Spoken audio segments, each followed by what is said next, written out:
दुनिया भर के देशों पर भारी भरकम टैरिफ थोपने वाले डोनाल्ड ट्रंप अब अपने ही टैरिफ का शिकार हो चुके हैं। ट्रंप को अब तक ये लग रहा था कि टैरिफ से अमेरिका मालामाल हो जाएगा, लेकिन यहाँ ये दांव ट्रंप को इतना भारी पड़ गया जिसकी उम्मीद उन्हें खुद नहीं थी। दरअसल रिपोर्ट की माने तो अमेरिका में कंपनियों के दिवालिया होने के मामले इस साल 2025 में 15 साल के हाई लेवल पर पहुंच गए हैं। कंपनियां इसकी बड़ी वजह ट्रंप के टैरिफ को बता रही हैं। इसके अलावा महंगाई इस स्थिति को और भी बिगाड़ने का काम कर रही है।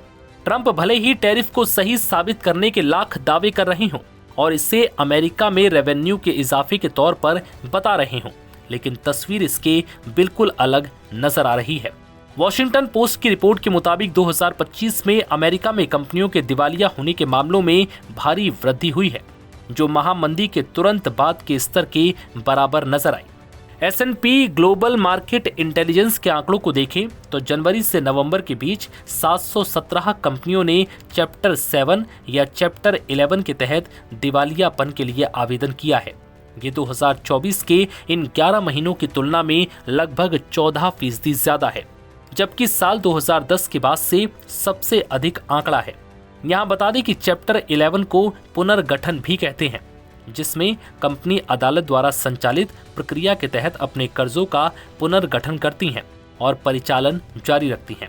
वहीं चैप्टर 7 के तहत कंपनी बंद हो जाती है और उसकी संपत्तियां बेच दी जाती हैं। एक रिपोर्ट के मुताबिक अमेरिका के एक बड़े व्यापारी ने इसको लेकर चौंकाने वाला दावा किया। ये वो बिजनेसमैन था जो सीधे तौर पर आयात पर निर्भर था। उनका कहना है कि उन्हें दशकों में सबसे अधिक टैरिफ का सामना करना पड़ा। जानकारी के मुताबिक दिवालियापन का आवेदन दाखिल करने में सबसे ज्यादा इजाफा इंडस्ट्रियल सेक्टर में देखने को मिला है, जिसमें निर्माण, विनिर्माण और परिवहन कंपनियां शामिल हैं।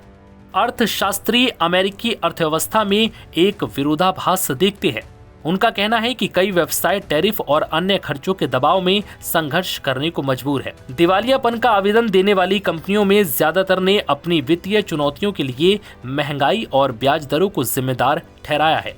इसके साथ ट्रंप प्रशासन की व्यापार नीतियों को भी सप्लाई चेन को बाधित करने वाला बताते हुए कहा कि इसने लागत को बढ़ाया है।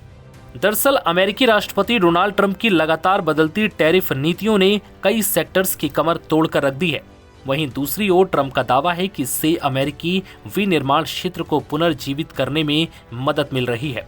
संघीय आंकड़ों को देखें तो नवंबर में समाप्त हुए एक वर्ष की अवधि में मैन्युफैक्चरिंग सेक्टर में 70,000 से ज्यादा नौकरियां खत्म हो गई। ऐसे में ट्रंप के तमाम दावे खोखले नजर आए। ऐसे हाल इससे पहले कोरोना के दौरान देखने को मिले थे। इकोनॉमिस्ट और बिजनेस एक्सपर्ट्स का कहना है कि ट्रेड वॉर ने आयात पर निर्भर व्यवसायों पर दबाव डाला है। फिलहाल इस वीडियो में इतना ही।